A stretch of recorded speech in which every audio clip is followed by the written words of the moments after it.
Dave's 5 Hot Takes, yeah! Welcome back, everybody, to another interview edition of Dave's 5 Hot Takes. I'm so glad you guys are back. These are so much fun. I love doing the episodes where it's just me, but I really, really enjoy getting my friends to come on and talk about music and give me their 5 hot takes.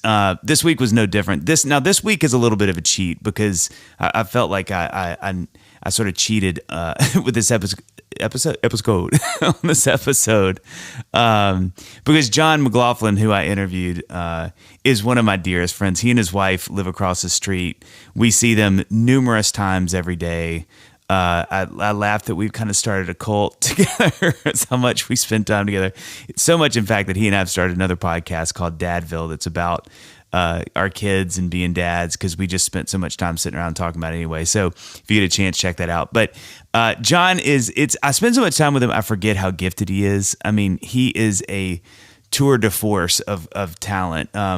Phenomenal artist, singer-songwriter, prodigious piano player. I can't tell you how gifted he is. I still geek out when he'll come over and play piano in our house and just piddle around. I'll sort of stand right outside of the room and like get goosebumps and spy on him, which is always weird, but sadly he's used to, because I just think how many people would pay so much money to hear him sit in their room and just, play piano, in their house with them. That felt weird. I didn't know where that was going. I pulled the plane out of that bomb quickly, but he is a dear friend. This to brag on Jon some, I'm looking at his little brag sheet here. It's pretty amazing. He's played shows with Billy Joel, Kelly Clarkson, Adele, collaborated with his longtime friend Sarah Bareilles on a song called Summer's Over. It's so great. Demi Lovato he's written with, performed on the Academy Awards, which we talk about. He sang the song So Close in the movie Enchanted. That's actually him in the movie. He got to play it at the Academy Awards too, which is a hysterical story. He just put out a killer EP. It is, I think, some of the best music he's put out. He also put out an album called Mood, which, a lot of people know Jon for his singing and songwriting, and they know he's a good piano player, but Mood to me really showcases his genuine prodigious gift. And I really don't use prodigy lightly. I really think Jon is a prodigy on the piano. His playing is otherworldly, and it's so unique to him. That's something I always love about what he does. It's not just he plays well, he plays so specific to how he thinks and hears music. And it is, I get goosebumps when I hear him play. It's incredible. And this album Mood is just instrumental piano music, and it is so good. I can't tell you guys how good it is. And I just love when my friends flex that way, when they have these kind of gifts that stay a little bit behind the scenes and they get a chance to really shine, because you know how good of an artist he is. And that the Mood records are so cool because it's him really showing you his incredible giftedness on piano. He also has this video series called Dueling Pianos that's so much fun. I thought this was such a genius idea. He has friends on and they both play pianos and sing together like a duet, but both of them playing. I got to do it. Obviously, I wasn't playing piano. That would be a very one-sided affair, but I played guitar and we did kind of mashups of our song, which is what he does. It's really, really, really great. He's going to be putting out a EP of Christmas songs at the end of this year. He's a real artist. I know that sounds like something that's easy to say, but I really mean that. Jon to me is the consummate musician. He's so gifted at what he does. He is so much fun to see live. If you ever get a chance, he'll really blow your mind. I'm just so thankful we had a chance to sit down and talk shop, do these 5 hot takes. Jon has played music his whole life. He studied music his whole life, and so I knew he would come in with very well-informed 5 takes, and boy, did he. These were really fun. I listened back and got a kick out of it. So I'm glad you guys are here. Grab some coffee, pull up a chair, and enjoy Dave's 5 hot takes with Jon McLaughlin. So Jon McLaughlin, welcome to Dave's 5 hot takes. Oh, I'm so excited to be here. I am really excited about having you here. This is I've thought about this a lot, and this sort of feels like cheating a little bit, because it's like, 1, you're one of my closest friends. 2, you live across the street, which is funny because we're doing this in these, pandemic times via video chat, which right. I can almost hear you outside my window. I was going to say, if I just yelled this interview, we could do it from our front yards. But 3, in other exciting news, we have another podcast that we actually do together. Yes, we do. Called Dadville. I'm actually wearing my Dadville hat right now. You would be wearing yours, except you so benevolently gave it away to one of our friends last night. I did. Yeah. He's a pastor, and he's actually my pastor. So I feel like the rule is call me old-fashioned, but when your pastor asks for anything, you just give it to him. Well, boy, has that gotten people into trouble throughout the years in church. Also, I think you can tithe less now. Oh yeah, That's counted as a tithe deductible. That's an AOC tithe, which is article of clothing tithe. Yeah. And it takes down the 10% to 7%. So Jon, this is really fun for me for a lot of reasons. One, because like I said, we're such good buds. Such an insanely talented artist, piano player, songwriter, and you're also one of my friends that's done it for a long time. This is how many years have you done this professionally now?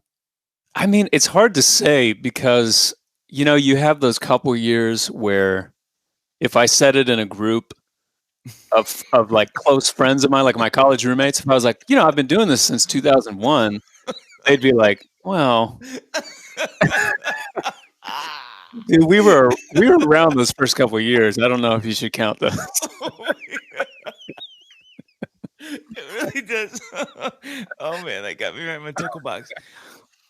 So I take those. Technically, I started writing songs in 2001, but I take 2001 to 2003, and I just count it as 1 year. Yeah, it shouldn't count as 2 years, isn't it? I mean, oh man, that makes me laugh so hard. And this is why. There's a few reasons, but one, do you remember like at the beginning of your career how much you just wanted everything to count as a show?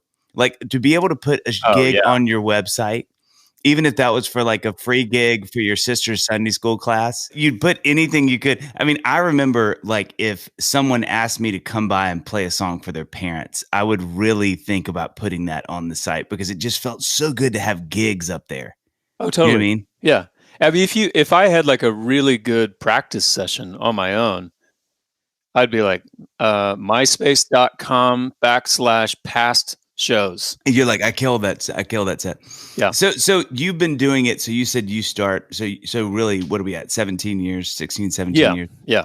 Somewhere around there. So one of the things that's so fun about this podcast is not just having my friends, especially who are musicians on, but having people that have done this for a long time. And not only have you played professionally for a long time, but you played a really long time as a child with piano. Yeah. Because you started, how old were you when you started? I was about 4 when I started. God, that's insane. Like, what does that mean? Like you started lessons then? I might have started lessons when I was 5, maybe. I'm not sure. No one in the family remembers. I'm the third kid, so it's like the documentation on me compared to my brother and sister, way less. There's not really a paper trail for anything. Yeah. But around that time, I was about 4 when I started like messing around on the piano, and my parents noticed that I was like coming home from church and playing the hymns that we had sung that morning. Or some version of them. I could tell that I was playing Amazing Grace. Right. And then shortly thereafter, I started taking lessons. So which fast forward a little bit, but do you remember when you wanted to be an artist? Like when was the first time that you thought, I want to write songs and be on stage and not just play piano, but sing? Like when was that? It was a video. It was at our old house on Poplar Street, Anderson, Indiana, and I was watching the TV in the den, and I saw Billy Joel for the first time. Wow! Like he's on stage, and I remember he was wearing a T-shirt. Like he had a suit jacket on, but he had a T-shirt on underneath it, and that was the first time I'd ever seen that. I was like, because I'd seen my dad in a suit jacket and a tie and all that, but the T-shirt. Yeah, that was like stirring up a rebellion inside of me that I didn't even know was there. I was like, that seems like he's rebelling. but like very conservatively rebelling. Yeah, it's like because he could still eat in nice restaurants because of the jacket. Yeah, like a rebellion that your grandmother could get behind. No, which is how I've described my music all the time. Oh my gosh, Dave Barnes, a rebellion you can get behind. Oh my god, a safe rebellion. A safe rebellion. A rebellion for all the grandmas. So how old were you? Well, we moved out of that house when I was 5. So oh my god, it was early. But that was the first time that I remember seeing somebody up on stage playing the piano, singing. He had sunglasses on. It was just so cool.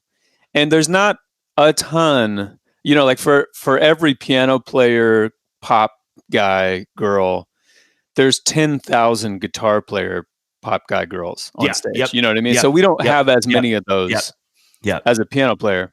So that was huge for me when I saw that. And ever since then, I'm like, that's what I want to do for sure. So when did you start writing songs? Well, I always, from a really young age, I started writing like little piano songs, you know, wow. with no lyrics. And then I wrote my first kind of pop song with lyrics, like freshman year of college. Oh wow. Okay. Yeah. And that was when you were on a healthy diet of like, what are you listening to then? Just pizza and Mountain Dew.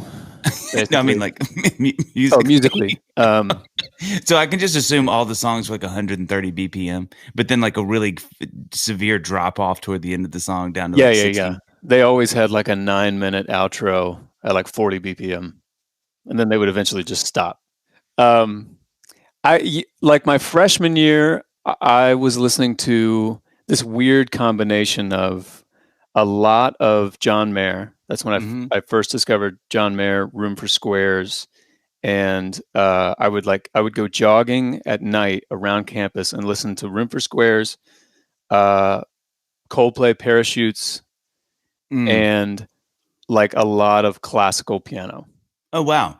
Which is kind of a cool combo because Coldplay especially, but John Mayer too, has a lot of weird chords that you wouldn't, that you don't hear in pop music, you know? Right. So there was a lot of that happening. So there's actually some weird simpatico between those three things. Right. Yeah. When does, because I know Ben Folds factors heavily into this. He was earlier though, right? Wasn't that kind of high school for you? Yeah. So it was, I remember the exact moment. I was in 8th grade. My buddy Jeff Owen, who's a musician, producer, awesome songwriter, guitar player here in Nashville. He and I grew up in the same town. We were going on a ski trip. So we were in his dad's car. He was driving us to the church to go on the ski trip. And he had Ben Folds 5, Whatever Never Amen, in the CD player. And I remember the moment. Ironically, we were right in front. We were driving past what would be my freshman dorm, you know, years in the future. So in that little spot, sandwiched between the music building and what would be my future freshman dorm, wow, I heard Ben Folds 5 for the first time, and like changed my life. And that whole weekend, I stole his Discman and listened to that record just on loop. I just couldn't. Wow. I had never heard piano being played that way, and that kind of like raw, kind of punk, but really well done. And like the musicality was super high, but also like the profanity was super high. You know, and Ben was probably super high. And yeah, the players were high. You know, everything was high. It blew my mind. Yeah. You know, it's funny. I will say this. For all of my friends who are piano players, who are really, really good piano players, Ben Folds has a part of all of their stories. Yeah. All of them. Almost, and this is a bold thing to say, but I would say the same for John Mayer, for my friends who are around our age that are great guitar players. And Dave Matthews, oddly enough, in some ways too. But I think you need a Ben Folds. And John, you know, John's playing is not as bombastic and sort of, you know, big as Ben's is, but he definitely brings, to your point earlier, he brings this, no, you can go farther out than that. And I think Dave Matthews did that. I mean, like, you learn how to play Satellite and you're like, you can do, or like anything Dave Matthews plays on guitar has this, like, this is the least conventional way to ever think about the guitar, but it's so amazing. Like, you think about any of those songs and you're like, I don't even know how he thought to do it. You only can do that if you're not meaning to do it. You know what I mean? Like, it has to be. And I think, you know, so I think for guitar players that are our age, you know, Dave Matthews to a greater degree, but also John and his chords and how he plays the chords and key changes, they just sort of take your brain and stretch it. And I feel like Ben Folds is that too, because Coldplay and Chris Martin are geniuses, but that's not what they're doing. Right. You know, but those guys kind of take what you know and they stretch it to where you're like, oh, I can really get weird with this, or I don't have to do the conventional approach. Well, and for me, who was studying, I was like this, piano nerd in 8th grade, where that has no place in your social life. I'm not talking with my friends about our piano lessons. No one's comparing notes. Anyone who was taking piano lessons back in elementary school, they're done with it. I'm the only guy left taking piano lessons, But is there no safe place for that? Like there's no, you don't that's have what Ben Folds 5 okay. did for me, was say, hey, you can be like, here's this basically a punk band. If you went and saw their early live shows, it was like a high punk rock scene. Yeah. But he's playing really intricate chords and like major sevens and like chords that you wouldn't think would go if you press mute and were just watching the video. You're like, oh, this guy is just banging out some, fifths. But he's playing really intricate, sophisticated, complex music. And saying things like, singing, or later on, he would go on to like sing these really sweet songs for his kids and all that. And he somehow gets away with it because it all balances out. But that, to me, it gave me license to be like, okay, I don't need to be quite as closeted of a classical piano player. Yes, that's a great way to put that. Yeah, he was. Yeah, that makes sense.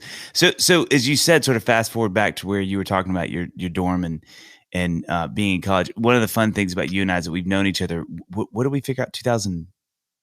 Well, it was in that dorm. So it was my freshman year. So it was either 2001 or 2002. So you and I met in 2002. You played with Wirtz and I. We did a show. Matt Wirtz and I did a show at Anderson. You came and opened for us, and we immediately thought, this is now another person we have to kill. There can only be one, which is weird because Wirtz and I hadn't killed each other yet. But I just remember, one, you being so good. Like, you think of guys that come open for you as freshmen, and, you're kind of ready for what that's going to be. It's, if they're good, that just means there's potential. It's rare that they're really good yet. You know what I mean? And I remember Wirtz and I both that night kind of like looking at each other like, man, that guy, he's already like good. Like, I remember too feeling like it just seemed like you were already accomplishing so much, and your star was already kind of starting to rise while you were at Anderson. Like, I remember thinking it was so cool that y'all had the Greenhouse Records thing. The school kind of had its own record label in the music department there, and they were already kind of fostering this thing, almost a little scene at your college where you were kind of you were kind of the dude, I think, in that scene. And much like Rector, that's a lot of Ben's story, is he was already kind of, his thing started way ahead of a lot of ours who got out of college and started. You and Ben both, while you were each in your respective colleges at different times, but you were already kind of getting after it. And I remember it felt like every time I went back to Anderson, you had gained more ground or put out more music, and you were sort of moving quicker than a lot of us were who later started. Well, Anderson was a really great sort of bubble that I could do that in, because it's a small school. There's like 2,000 kids or so, but there was just enough of a scene there. There were a lot of other guys and girls that were really talented, but it wasn't too much that it was intimidating. Yeah, it wasn't so much that I just kept it to myself and didn't get out there and in the mix of it. But it wasn't like I was the only guy doing it, so no one really understood what I was doing. It was that perfect level of, you can go play. It's small enough that I can go play like the parents' weekend, whatever, and it feel like a real show. I remember literally playing the parents' weekend for like new freshmen or something like that, and I get there and I thought I was just going to be doing background music while they were like eating dinner or something. Oh, wow. And I get there and there's like, 300 chairs set up facing a keyboard. And I just got to step up and play a show, which was probably like my third time ever doing that, playing a show, you know? And I played for like an hour and a half, and it was one of the greatest times of my life. You know? Which is so great, because it gave you a place to get good at that. Like, you didn't have to learn how to do that out on the road, where it can be a little more dicey if the fans are not quite as forgiving, or totally. They're already rooting for you a little bit. Yeah. And the show wasn't that good. I mean, I have no tape of it. I have no video, but I know it wasn't that good. But I was able to, do my thing in the room with a lot of forgiveness and a lot of like support. And then the next show was a little bit better, and et cetera, et cetera. But I wasn't at this giant school in 2020 where everything's recorded and it's part of your record. And, right. Right. It was but it's funny you say record, because I do remember you putting out, did you put out 1 or 2 records while you were there? I put out 2. 2, okay. Yeah. But I mean, even that, like to be in college and you're in a professional recording environment with guys that are playing and girls that are playing with you, and you're having to go like, oh man, I need to not be as loud because the drum mics are picking that up, or you know what I mean? Like that's such valuable training. It's like really good stuff before you head out into the world doing what you're doing now. It was great. Yeah. That's crazy. So fast forwarding a little bit, and we'll ask some more questions as we go, but you're also the only person that I've ever known that's played on the Academy Awards. Oh my gosh. I've never been so nervous in my life. I don't know how you wouldn't be. That would be terrifying. I was I remember standing backstage on the, I was standing on this big like float type thing. Standing there, the curtain was closed, all the dancers are ready, and I can hear them announcing, the next song. Patrick Dempsey was announcing it. And I remember thinking, if I was 1 ounce more nervous, I would be physically incapacitated. I could barely like function. I was so nervous. There was just so much lead up to this one song. We were there all week. We rehearsed like 3 times a day with the orchestra. There was just so much lead up to this one moment. Yeah, can you tell? Like, can you just give us a quick backstory of how did So Close and all of that come to be? Because you're in. I mean, I should say you were in Enchanted. If anybody knows the movie, that very handsome, debonair man standing on stage as they dance with together. The big hair. In the movie that's with substantial hair. Yeah, that's you. Yeah.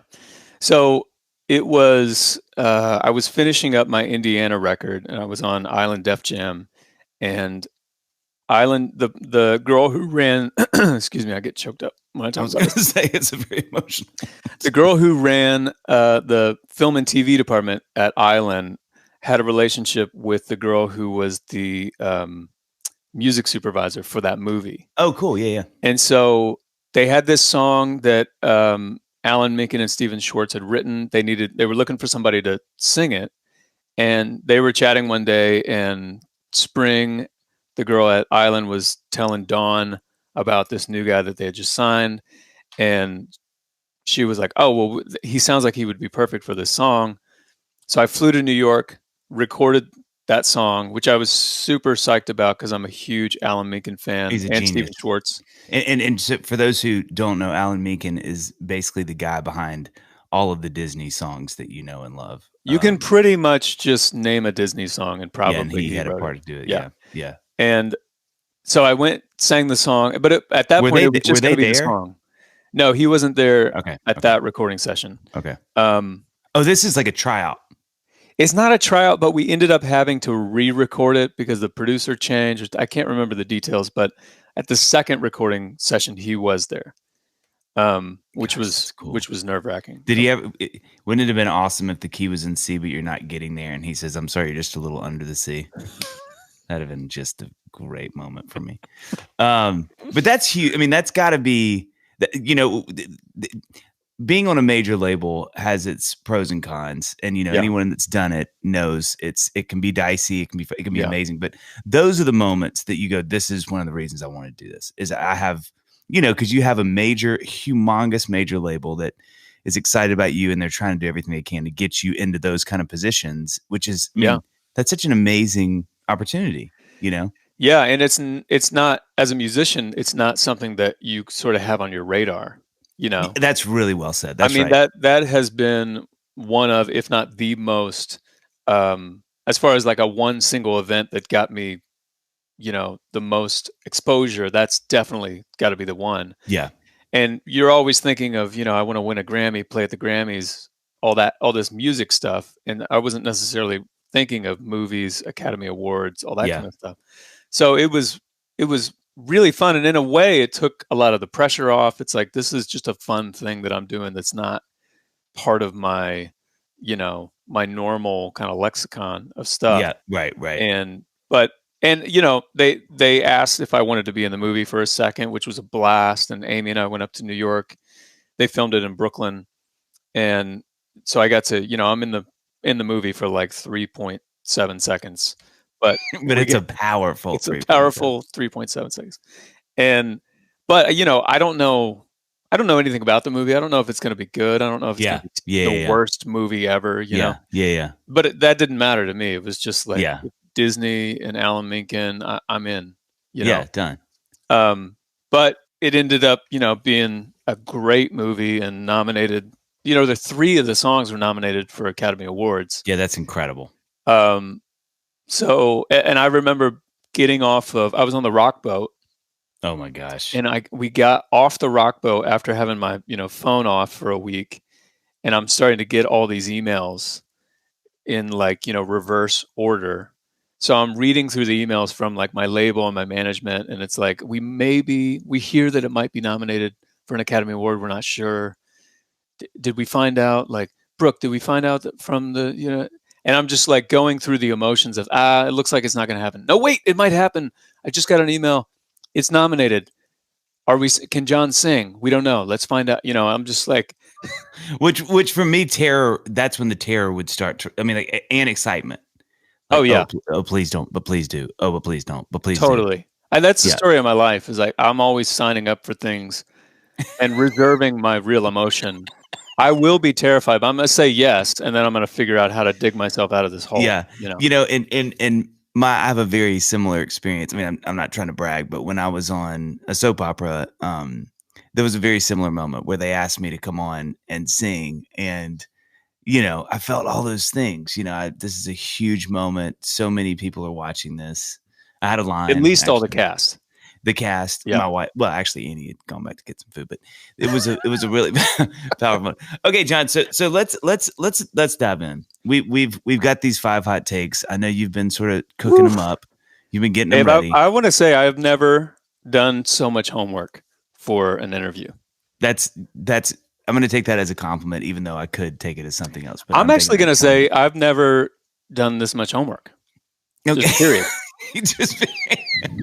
All right. So what's hot take 1? Hot take 1. Well, let me first say that anyone who knows me knows I am a huge fan of sad songs. I love sad songs. I'm with you. A couple years ago, I went down to Oxford, Mississippi, and met with this producer, Dennis Herring. Genius. We were maybe going to do a record together. And I remember, he's done, just for the fans, he's done, he did Counting Crows. He did Ben Folds' Way to Normal. Yeah, he did a great George Clegg album called When I Left the Zoo. He's a superstar. He's awesome. Elvis Costello, he's amazing. Yeah, and he told me, he was like, a great song is a happy melody with sad lyrics. Oh man! And I was like, absolutely, it is. So, my first hot take is a song that literally, this. Mm-hmm. I literally have this song stuck in my head every day. Oh yeah. And just to be clear, that's not hyperbole. No. If I'm just aimlessly whistling, it's gonna be this old song, "Don't Get Around Much Anymore," which was written in 1940. Really? Duke Ellington wrote the music in 1940, and then I forget who the other guy was. Benny Blanco, Max Martin. I forget who wrote the lyrics. Bill Russell. I don't know. That's not right. Anyway, wrote the lyrics in 1942. But this song is. Let me turn these speakers on.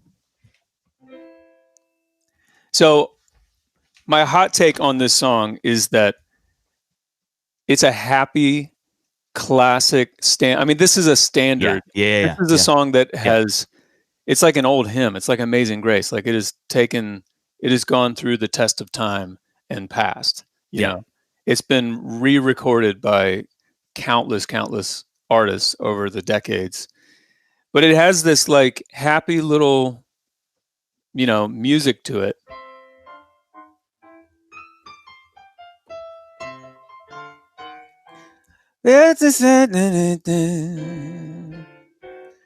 Heard they crowded the floor. I mean, it's so great. You feel great. You feel great. It's happy. It's super, super hooky. And it's already doing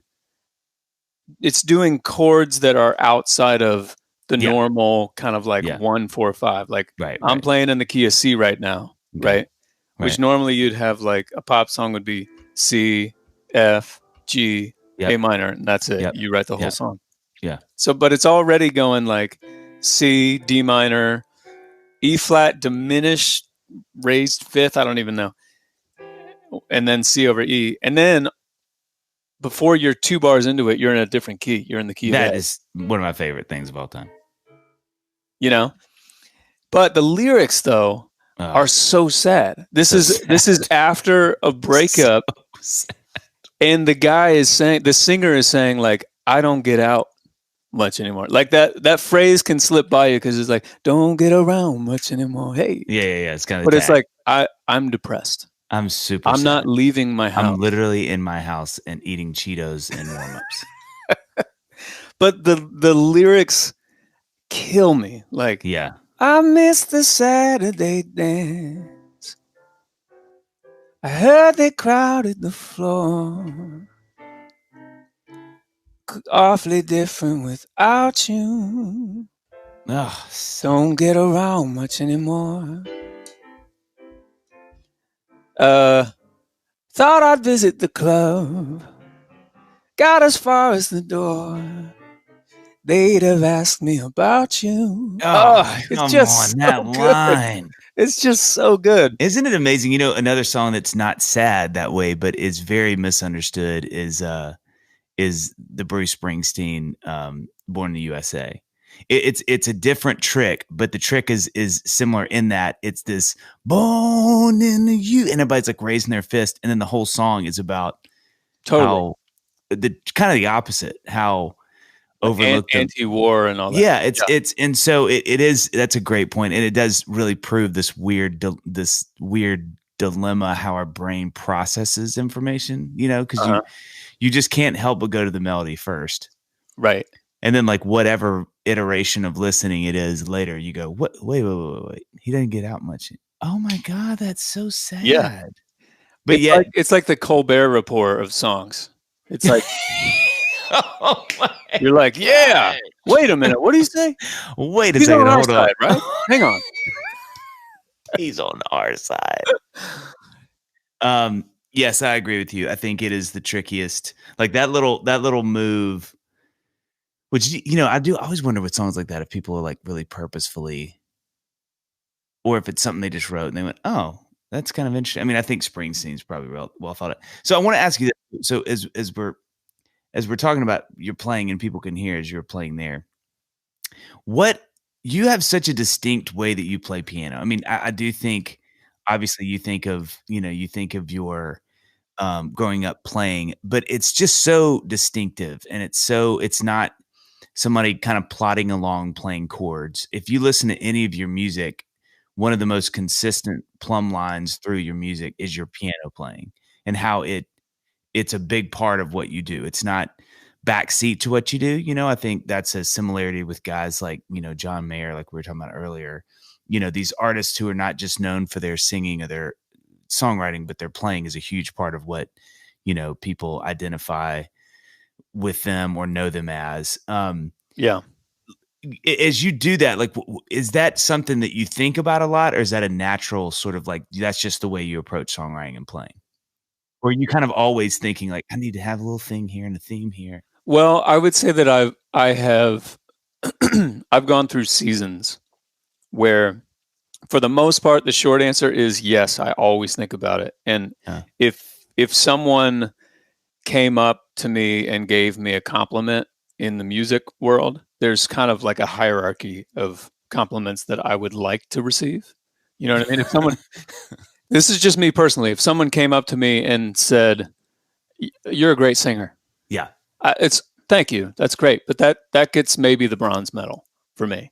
Wow. I would much prefer somebody say, "You're a great piano player," or like, wow, really? How do you play that little thing? I love that chord or whatever. The only one above that would be if someone said, "Man, I love that lyric."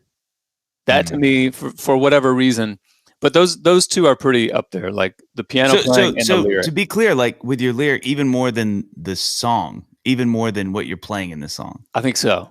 Wow, yeah. That's amazing.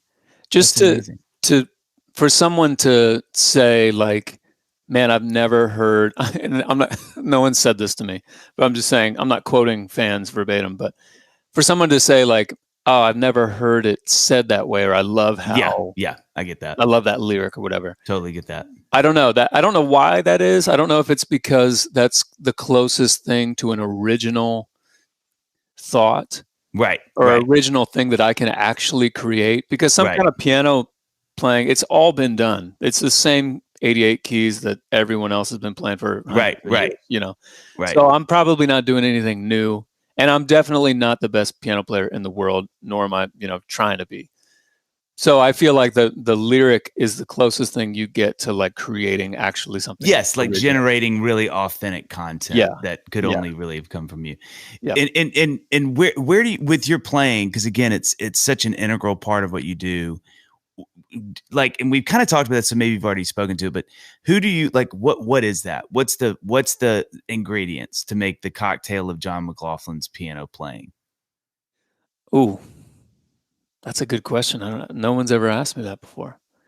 I mean, I do think that I have my voice on the piano. You know, I think it's the kind of thing where it's hard for me to hear that because I'm always hearing someone else playing it. Like whatever song I'm writing, I'm hearing someone else sing it. It's it's like Sam Cooke is singing this new song that I'm writing. Right. It's not me. And when I'm playing like Harry Connick, or I'm trying to, you know what I mean? So I know that I have a voice, but it's harder for me to hear because it's so diluted and muddy in my own head. Right.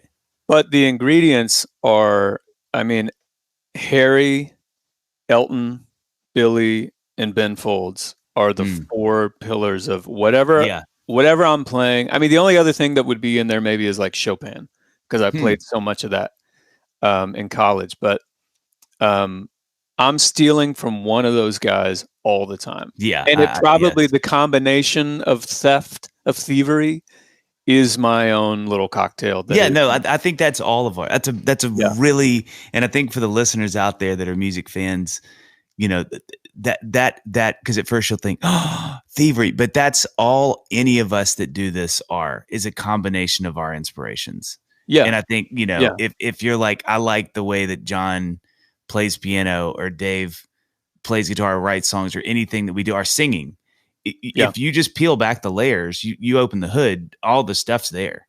It's just, and it's true with every artist ever. Yeah. No one is without inspiration.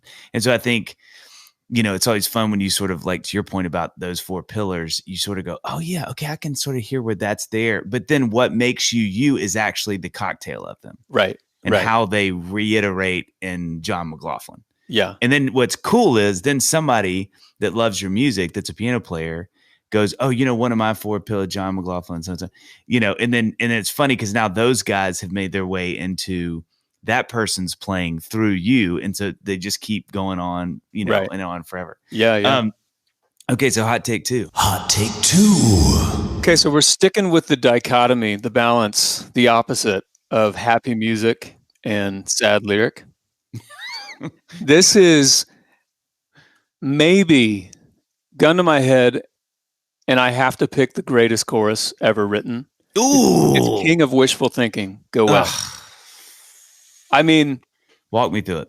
Why do you feel this way? Best lyric ever. Now, it's a little bit muddy maybe for me because there's a lot of nostalgia attached to this song. Has to be. This came out in 1990, right? So I was 8 years old when this came out. Yep. I mean, so to me, when I hear this song, I'm immediately back at the Dolphin Club pool. Of course. And life is simple. Swimming your tail and off. I'm just, all I need to worry about is swimming and starburst and swimming and starburst. Can that be the name of your autobiography? I mean, it's just life. Like, girls haven't entered the picture. Nothing. School's not a thing. It's just swimming and starburst. And this song, I'll get over you. I know I will. I'll pretend my ship's not sinking. And I tell myself I'm over you because I'm the king of wishful thinking. Oh my gosh, that song. And the thing is, and I feel this way about like Billy Joel's Piano Man, Billy Joel's New York State of Mind, which is coming up, spoiler alert, on a later hot take. Those songs, this song, like, I felt something before I even knew. Yeah, that's a great. I had nothing to relate it to. There was no, context, like angst or breakup or whatever. Right. But you just feel the emotion of it, Which can I say actually echoes your first hot take. Exactly. Yeah. I mean, it really is that. I mean, horns, everybody in that track is partying. Oh, the bridge, that horn part. Yeah. But it really proves your first point, because that's that song in the band Go West. They have a place. It's the same as you, because it was a formative. That's like 12 for me, 11 or 12. Age wise, and it's same thing. Like I don't know why it makes me so happy, but every time I hear it at that age, I'm like, I just want to hear this song until my ears bleed. Yeah, you know what I mean? That kind of perfect combination of you're at that age where you're just a sponge, but there's no.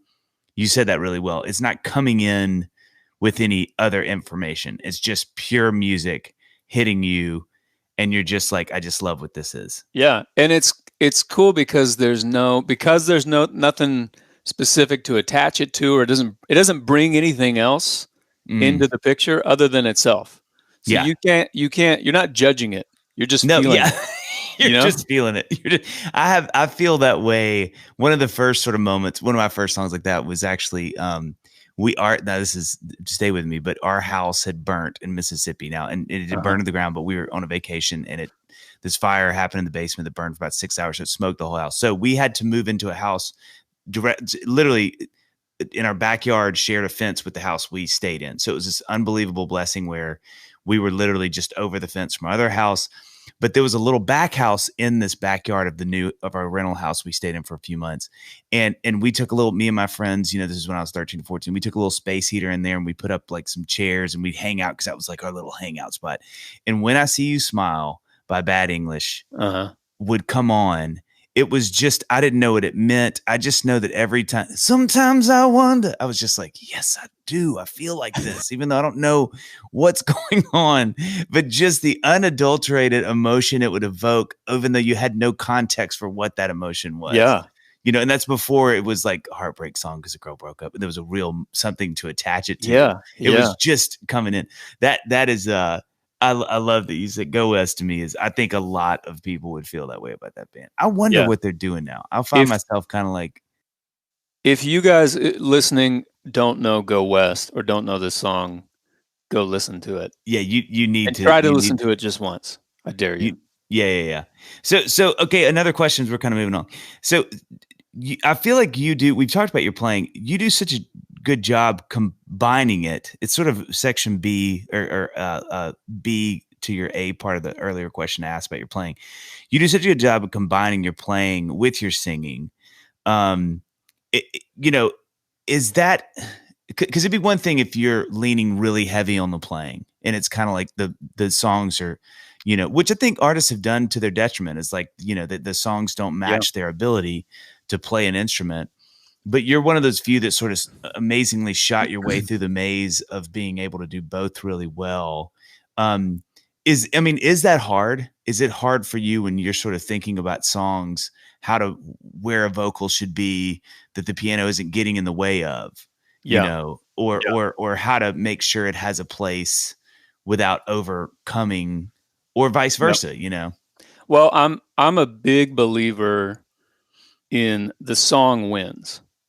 Oh yeah, The song has to win. Yeah. Like, I don't care how good you are at whatever instrument. If you're writing a song, there's only so far. Let's say you're the greatest guitar player in the world and you have discovered some new way to play the guitar that's just blowing everyone's mind. The time limit on that, what is it? 2-3 minutes? Yeah. And if you don't have a hook in there, Yeah, you're out. I'm Nobody done. cares. I mean, good for you for learning how to do, you're a great guitar player, but the song has to win every time. Same for great singers. Yeah. Yeah, You know? true. So I feel like it has been, like, my career has been a lot of years of trying to hit that bullseye of that balance of, this is a great song, which is hard enough on its own. I mean, Yeah. this is a great song, but also I want it to represent me as a player, because that is really important to me. And, there have been songs where I feel like this song is great, in my opinion, and, the track is great. And when it comes time for that solo, then it's like, should it be a piano? Maybe not. I don't know. It's like the odds of hitting that bullseye every song is just not going to happen. But over the course of, 7-8 records, I think I've hit it a couple times. Do you feel like that a lot more than that? But do you feel like it's for me, it would be a struggle that I don't lean too hard on the piano playing. Like if the song is starting to struggle, I'm like, I just don't want a rocking piano part. Oh, totally. I mean, like early on, my songs. I mean, another dichotomy or opposite, whatever you want to call it, that I think is true with a lot of these songs is, you got the happy melody with the sad lyric, but you also have you have some complex music that's happening and chords that are happening, but you have this hook that the listener doesn't know how complex that music is. Yeah, right. Which is another, I think, really valuable balance if you can get it. Not all songs have to have that, but early on in my career when I was starting out, it was just heavy, complex. I was like, I want to hit all the notes all the time. Every 3 seconds, I need to hit all these notes. It doesn't matter. It just needs to be complex. People need to know that I can play. Yes. Yeah. Which can really generate amazing things. And I mean, at the risk of sounding too weird, that can be a wonderful energy. You know what I mean? Because you do step out and you really go like, man, like he really knows what he's doing. Okay, so what's hot take 3? Hot take 3. Okay, so hot take 3 and 4. Ooh, all combo. Under the category of there is one specific chord progression that I am a sucker for, and this is already going to be one of my favorite hot takes. So I can't wait to hear what this is. And I wonder if I have to think that there are non-musicians out there that don't care what these chords are, but they feel what I'm feeling. You know what I mean? I love that. Billy Joel's New York State of Mind. Oh. When I heard that song for the first time, I mean the piano hook, that's a beautiful melody. That's beautiful, but the chords underneath it are, you got the 1, and then you're going to the major 3/7, which is, I think that what I, if I'm going to nerd out about why I love that change. Please do. This is the place for it. You have like, we're in the key of C, right? So you've got that C is supposed to be, your 1 chord's supposed to be major. Your 2 is minor. Your 3 is minor. Your 4 is major. Your 5 is major. Your 6 is minor. Your 7 is diminished. And then your 1 is major again. So this is breaking that rule. It's supposed to, and what I also think is amazing about it is music. All these notes don't have any significance or value just on their own. They are only valuable and have identity and have purpose in relation to each other. Yeah. Right. Yeah. So this chord right here means nothing right now. But if I started out here, Now I hit that chord. Now it has it's pulling me somewhere because it came from here. And then it wants to drop down to this minor. It's that like it's that constant back and forth between dissonance and release, like tension and release, and it's all about building that tension. Yeah. And the 1 to the 3/7 to me is one of my favorite chord progressions ever. Yeah. Not to mention that after that it just gets even better. Like it's,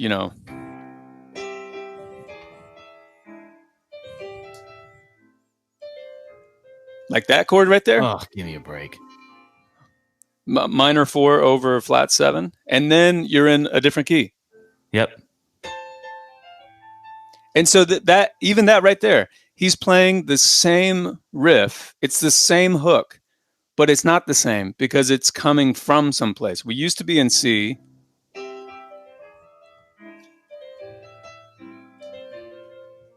Now we're in F.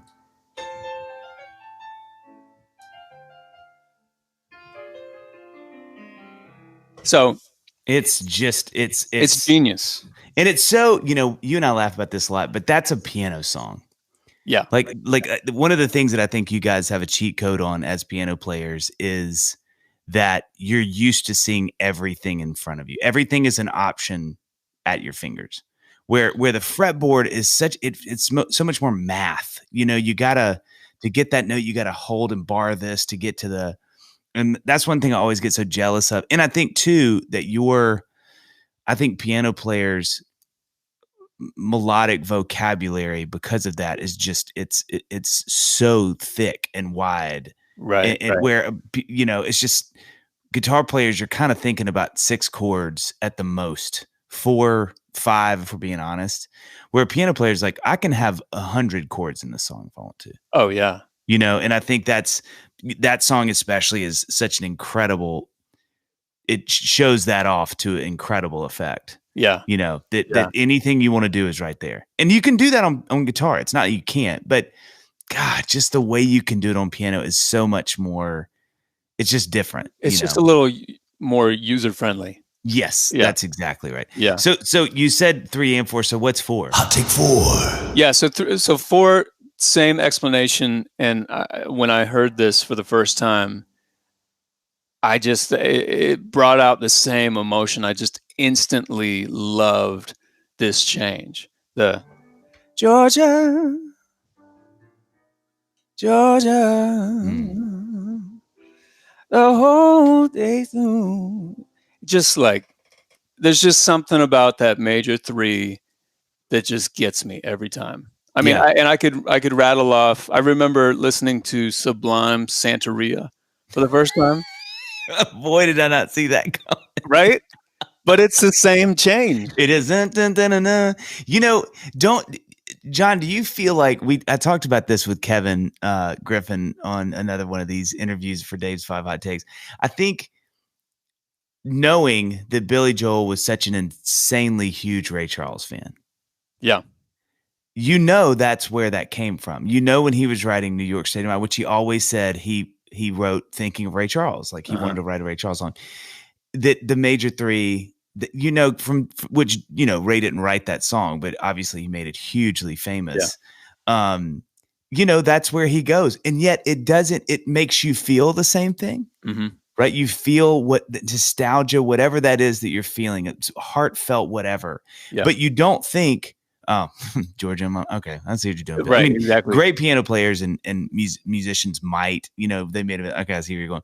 But I promise you, by the 4th chord, they're in that movie, completely immersed. They're not thinking about it anymore. Yeah. But I think too, it's always so interesting to me, because I think that we're always building. I mean, we already said this, earlier on. We're always building on the backs of the people of, we're always taking what people have done and are just adding to it. In ways that feel the same, but create new things. Yeah. And I think and Kevin and I kind of talked about this a little bit too. I also think there's something funny in songs where when a song establishes a mood so much like Georgia does, Georgia Just on My right Mind. off the bat, too. And every time you hear that song, you feel all those things. Yeah. Right. You feel, and that chord progression is a huge part of that, of the reason why. So I really believe this. I think iconic songs that sort of introduce a chord progression or introduce a vibe or a feel, us that are way down the line years later, you can actually cheat by using the same chord progressions and evoking the same emotion, because that emotion was so established in a chord progression that was just at the right time and just happened at the right.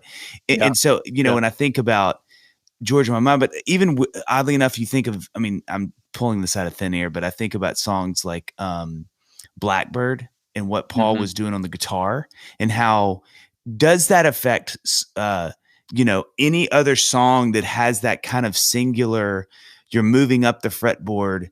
It does. Because when that song came out, it was such a unique moment in pop music, and it was so profound and effective that you think about Fast Car by Tracy Chapman years later, and you're like, some of why you love Fast Car is actually because you love Blackbird. Yeah. You're like, you know what I'm saying? I'm familiar with that mood. That's that exactly headspace. right. That's exactly right.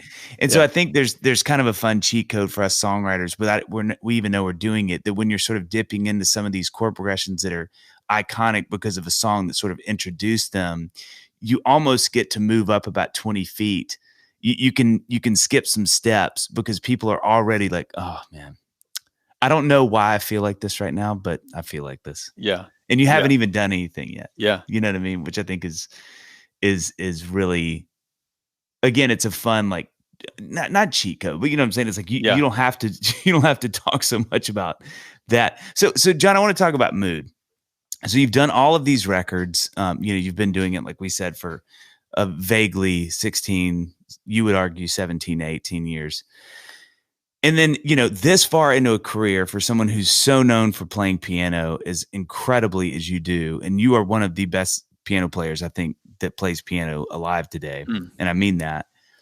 You put out these two EPs that now become a super album of instrumental piano music, which they're incredible. I mean, I think your ability to put all of these songs that are so different.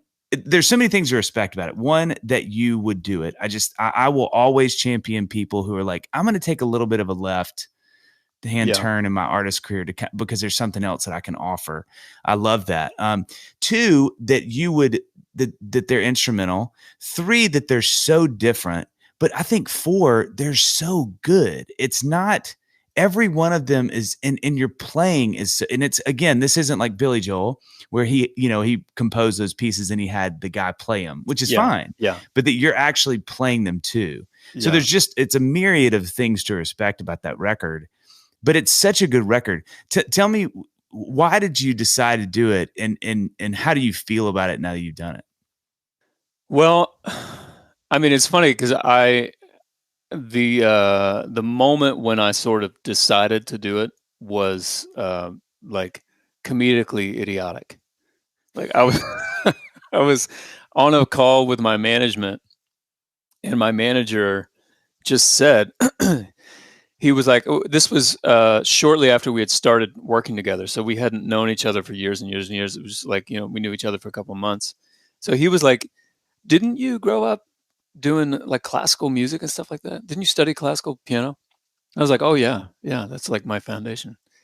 And he's like, well, why don't you ever do anything with that? And that was it. I mean, completely comedically idiotic. Like someone would think, you literally never thought ever before.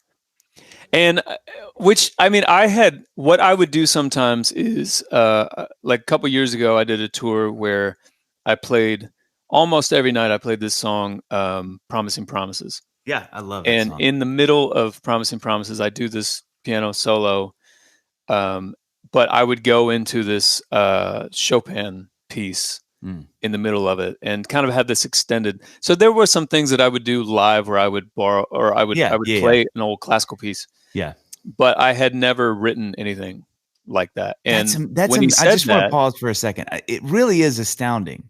Like, I would love to get into your brain and spelunk why you never did that. Like what kept you from going, I should just write a little 30-second piano. Obviously those would then go into songs, I'm sure, a lot of time. You know what I mean? I think that was it. I think anytime I would have any kind of a little hook, I would turn it into a pop song, For sure. I think it came at a great time for me because he, David, my manager, says this, opens up this window at a time where I think had I not started doing Mood, I think I would have gone into a real dry spell pop-wise. Like just at the time, I didn't have any lyrical ideas. I was really I needed to take a break from trying to write pop music for a while.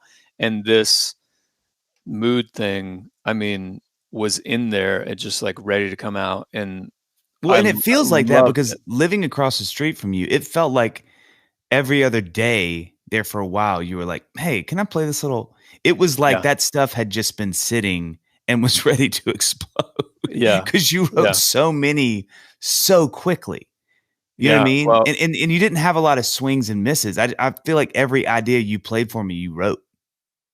Well, and I think that what I love about it is that it's a little bit, you and I as songwriters know, when you get together to write a song, the music is huge, of course, but how much time are you spending on the music versus how much time are you spending on the lyric? You're spending 75% of your time on the lyric, always. Yeah. So the lyric just takes so much energy. And especially too with guys like you, again, 16, 17-year career, same with me. It is hard to find something to talk about that you already haven't talked about. Oh, totally. I would argue that if you haven't talked about it, someone else has. Like, oh my gosh. There's no new angle on anything. Right. So for me, it was so freeing to not have to worry about the lyric. But, and I know this maybe sounds corny, but it's not like I wasn't writing an emotion I felt like I was creating and saying just as much. I just wasn't using lyrics. Yeah. That's a great way to put it. Yeah. It is.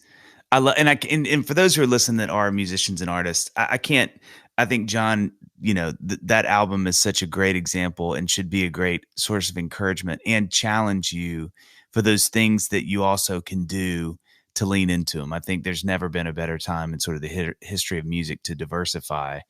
And, and especially, you're a mutant with this, Jon, and not everybody can play their instruments or whatever their other thing would be as well as you play piano. But, I just think it, as a fan of yours too, it's another way that I go, man, I can't believe he can do that. And it's another thing that I can really gravitate toward and enjoy. You know what I mean? Mm-hmm. Mm-hmm. So what's thank you. Well, I mean that. What's Hot Take 5? Hot Take 5. So we're gonna end my 5 hot takes with a man who completely, like, all of the nice compliments you have been giving me, I receive those. And I will hold on to those. I'll get those out and every rainy day that comes my way, and they will be an umbrella to me. So thank you. But this guy is on another planet.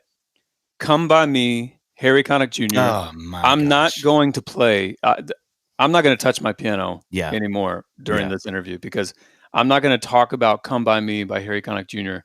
and try to even reference anything. Oh, if you guys haven't heard, the listeners haven't heard this song, it is maybe the best example that I can think of bridging the gap between, like what we were talking earlier, let's find a song where you're really, really playing, but let's also find a song that is super hooky, has a great, lyric, and people can leave the concert singing this song. It's so hard to get those two together. Yeah.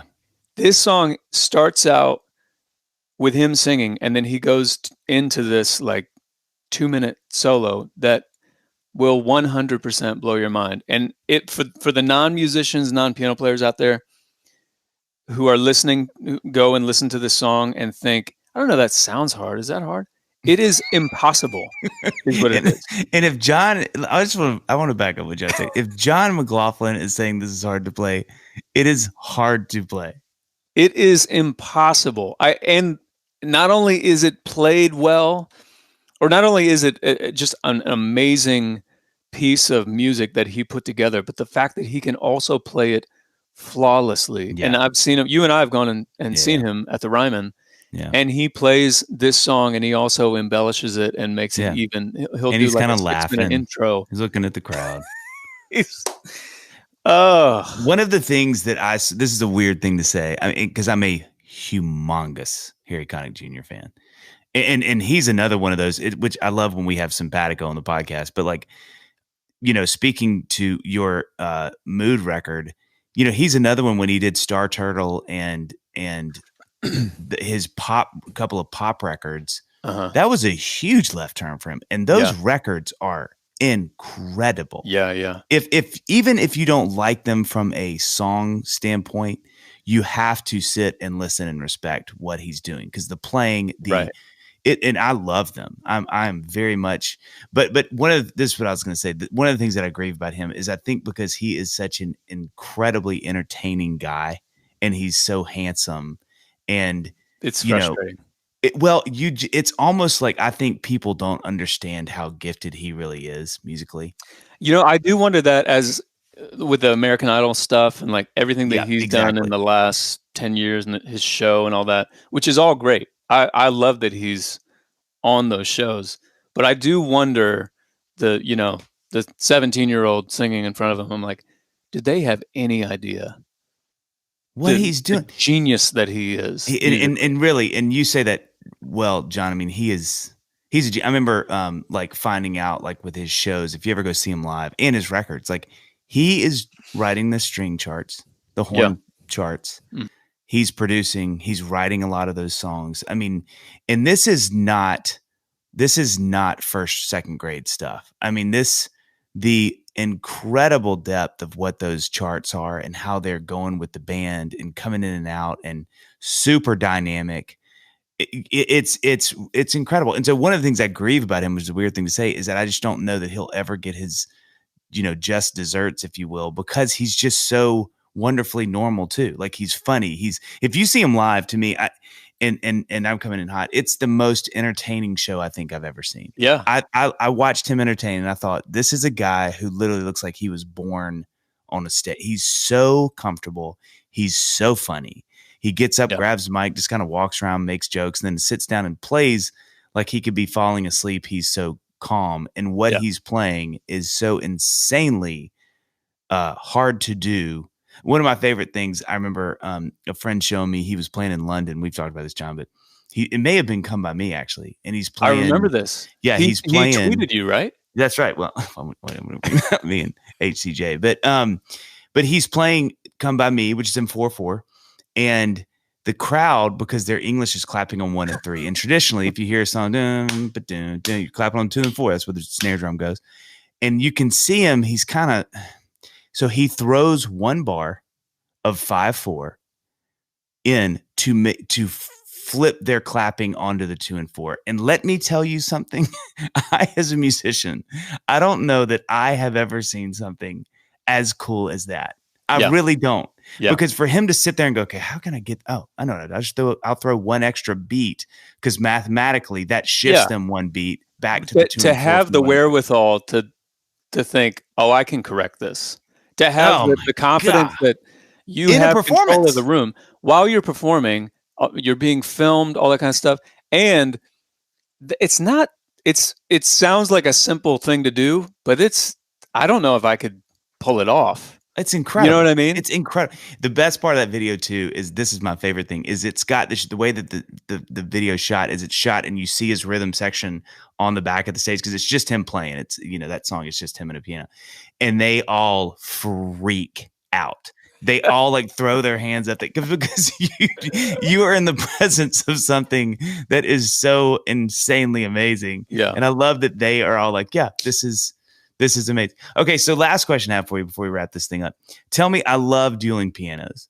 Can you tell me about that? It's this wonderful thing. And for those who haven't seen it, you have to go check it out.